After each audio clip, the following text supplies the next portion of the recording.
कुछ करता ही नहीं कि भाई गंदा हो जाएगा। तो वहाँ पे सब लोग सुबह उठ के ताला लगा देते हैं और दूसरी सिटीज चले जाते हैं कचरा करने। तुम अभी जाके देखोगे इंदौर पे ताला लगा हुआ रहेगा। यहाँ तुम किसी का गला काट दो कोई दिक्कत नहीं, लेकिन काटने के बाद उसे गीले कचरे और सूखे कचरे में ध्यान से डालना। 400 लोगों को टपका दिया, 300 बच्चों को उठवाया, 5 बवासीर वाले अंकलों को पिटवाया। आज तक मुझे कोई पकड़ नहीं पाया, तुमने कैसे पकड़ा?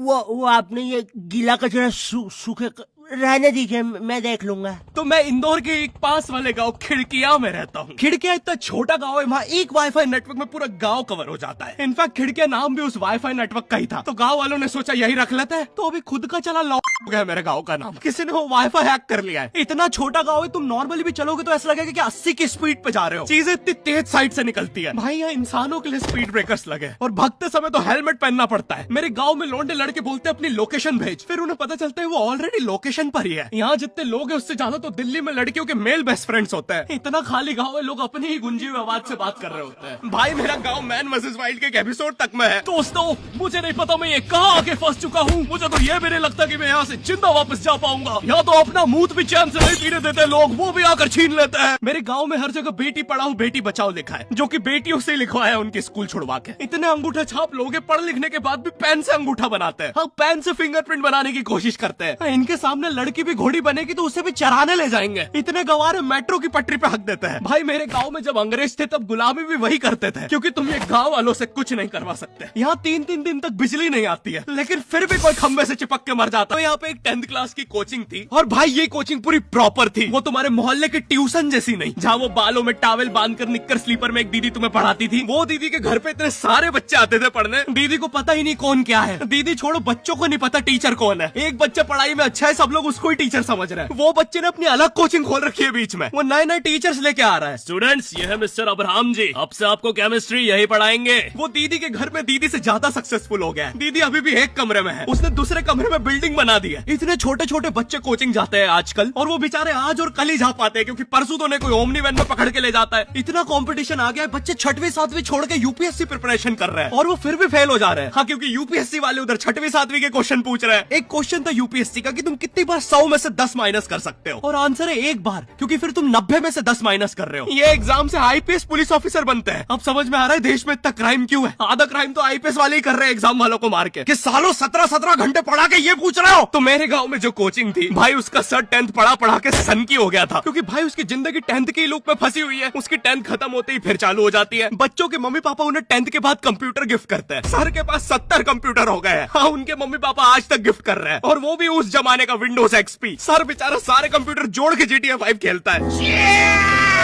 सर इतना 10th क्लास में है, वो कोचिंग के बाद अपनी कोचिंग की लड़कियों के सामने बाइक से स्टंट मार रहा होता है। देख कोमल, राज ने तो सबको पीठ पे कुत्ते मारे हैं, तू कोई नई नहीं है। शबाक, पीठ पे कुत्ते मारने वाला